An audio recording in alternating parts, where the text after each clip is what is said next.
Bonsoir, Boualem Sansal. Bonjour, bonsoir. Vous êtes écrivain, l'écrivain algérien en langue française le plus connu d'ailleurs. Vous avez gagné le Grand Prix du roman de l'Académie française en 2015 pour votre roman 2084, La fin d'un monde. La relation entre la France et le grand rival de l'Algérie, qui est le Maroc. Le Maroc n'a pas été colonisé, mais il a été quand même sous protectorat français pendant plusieurs décennies. C'est un pays qui n'a jamais pratiqué de repentance, qui a réussi à endiguer l'islamisme. Alors c'est loin d'être une démocratie à l'occidental, bien sûr, ça reste une monarchie, mais est-ce que vous pensez quand même que l'Algérie devrait s'inspirer un petit peu de son rival marocain parfois? C'est une longue histoire. Le Maroc, il faut le savoir, c'est le pays le plus ancien dans le monde. Le Maroc existe depuis 12 siècles. Alors la France existe depuis 1000 ans. Voilà, donc il existait dans la forme actuelle, donc sultan, donc c'est un vieil État. C'est un vieil État qui a toujours été très puissant. Et il a colonisé toute l'Afrique du Nord, quasiment jusqu'à l'Égypte, et il a colonisé l'Espagne. Et là, c'était un État, un empire, jusqu'au Sénégal. Très puissant, et bon, voilà. Et puis il y a eu l'effondrement de tout le monde musulman à partir de l'invasion des Mongols en 1280, et puis l'effondrement, l'éclatement de l'empire en petits royaumes par-ci par-là, et puis la colonisation arrive. Voilà. Alors, la France n'a pas colonisé le Maroc, pourquoi? Mais parce que c'est un grand État. C'est facile de coloniser des petits trucs qui n'ont pas d'histoire, mais coloniser un État, c'est très difficile. Par exemple, si l'Allemagne avait voulu coloniser la France, elle n'y serait jamais arrivée, parce que c'est un vieux pays constitué. Mais c'est pas possible. On peut l'occuper momentanément, mais pas le coloniser, c'est-à-dire lui enlever sa culture, en mettre une de rechange. C'est impossible. Et puis je crois que à l'époque, les dirigeants français ont été sages en disant le pays existe, on peut pas. Il a ses institutions, il a depuis toujours. Oui, c'est l'IET qui. Voilà. Mais alors, tous les problèmes viennent d'une décision prise par le gouvernement français. C'est que quand la France a colonisé l'Algérie, toute la partie ouest de l'Algérie faisait partie du Maroc. Tlemcen, Oran, et même jusqu'à Mascara et tout ça, toute cette région faisait partie du royaume. Bon, la France s'installe, colonise l'Algérie, elle s'installe également au Maroc comme protectorat, et elle a décidé, comme ça, arbitrairement, de rattacher tout l'ouest de l'Algérie, du Maroc, enfin, tout ce qui est l'est du Maroc, elle a pris. Elle a tracé une frontière comme ça. Que pouvait faire le Maroc, l'État et tout ça, ben, il n'a pas le pouvoir à cette époque-là, la France était une grande puissance militaire. C'était probablement l'une des plus grandes puissances militaires de l'époque. Peut-être un peu moins que l'Angleterre, parce que la marine, à cause de la question maritime, de la mer. Et là, ils ne pouvaient pas faire autrement.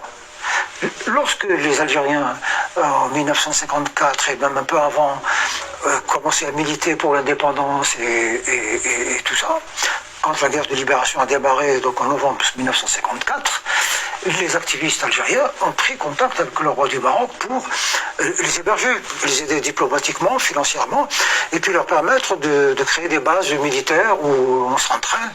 Il leur a dit, ok, mais à une condition, moi je vous aide sur tous les plans, mais à l'indépendance, vous me restituez nos territoires qui ont été pris par la France. Et les Algériens ont dit, ok, l'indépendance arrive. Entre-temps, l'Algérie est devenue pays communiste, derrière il y a Moscou, les Russes ils ont dit bon c'est tout, nous on est prêts à vous aider. Le Maroc s'est rallié à la France et aux Américains, c'est un pro-américain, c'est votre ennemi. Et donc du coup, on a... Mais avec toujours cette méfiance, et puis cette haine, ils nous avaient promis. Et ils nous ont promis qu'à l'indépendance, ils nous restitueraient les terres que la France nous avait volées. Et là, ils nous ont menti. Et le régime algérien est un régime militaire. Qu'est-ce qu'ils ont fait? Ils ont inventé le Polisario pour déstabiliser le Maroc. Et puis parce que l'Algérie voulait un système communiste. Et puis elle voulait surtout pas que les Algériens disent peut-être que si on faisait comme le Maroc, ce serait mieux. Ils sont plus libres, il y a le tourisme, les choses se passent un peu mieux. Le Maroc, il faut le savoir, hein, c'est le pays le plus ancien dans le monde. Bonsoir, Boualem Sansal. Bonjour, bonsoir. Vous êtes écrivain, l'écrivain algérien en langue française le plus connu d'ailleurs. Vous avez gagné le grand prix du roman de l'Académie française en 2015 pour votre roman 2084, La fin d'un monde. La relation entre la France et le grand rival de l'Algérie, qui est le Maroc. Le Maroc n'a pas été colonisé, mais il a été quand même sous protectorat français pendant plusieurs décennies. C'est un pays qui n'a jamais pratiqué de repentance, qui a réussi à endiguer l'islamisme. Alors c'est loin d'être une démocratie à l'occidentale, bien sûr, ça reste une monarchie, mais est-ce que vous pensez quand même que l'Algérie devrait s'inspirer un petit peu de son rival marocain parfois? C'est une longue histoire. Le Maroc, il faut le savoir, hein, c'est le pays le plus ancien dans le monde. Le Maroc existe depuis 12 siècles. Alors la France existe depuis 1000 ans.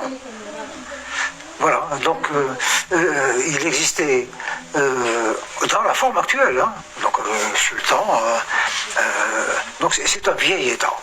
C'est un vieil État qui a toujours été très puissant. Et il a colonisé toute l'Afrique du Nord, quasiment jusqu'à l'Égypte, et il a colonisé l'Espagne. Et là, c'était un État, un empire, jusqu'au Sénégal. Très puissant, et bon, voilà.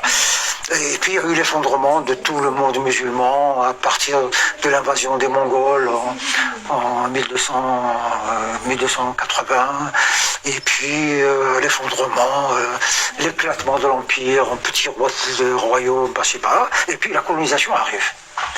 Voilà. Alors, la France n'a pas colonisé le Maroc. Pourquoi? Mais parce que c'est un grand État. C'est facile de coloniser des petits trucs qui n'ont pas d'histoire. Mais coloniser un État, c'est très difficile. Par exemple, si l'Allemagne avait voulu coloniser la France, ben, elle n'y serait jamais arrivée. Parce que c'est un vieux pays constitué. C'est pas possible. On peut l'occuper momentanément, mais pas le coloniser, c'est-à-dire lui enlever sa culture, en mettre une de rechange. C'est impossible. Et puis je crois que à l'époque, les dirigeants français ont été sages en disant le pays existe, on peut pas. Il y a ces institutions, il a depuis toujours. Oui, c'est l'IETEC qui. Voilà. Mais alors, tout le problème vient d'une décision prise par le gouvernement français. C'est que quand la France a colonisé l'Algérie,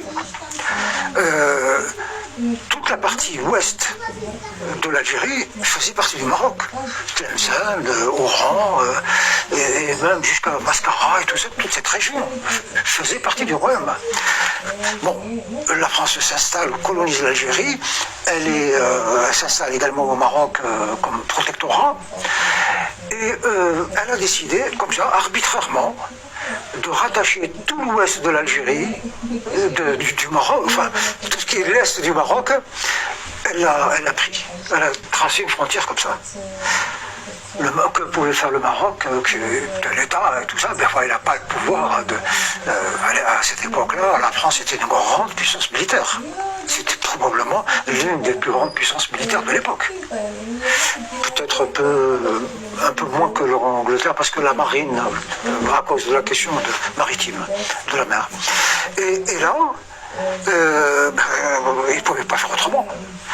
Lorsque les Algériens, en 1954 et même un peu avant, commençaient à militer pour l'indépendance et tout ça, quand la guerre de libération a démarré, donc en novembre 1954, les activistes algériens ont pris contact avec le roi du Maroc pour les héberger, les aider diplomatiquement, financièrement, et puis leur permettre de créer des bases militaires où on s'entraîne.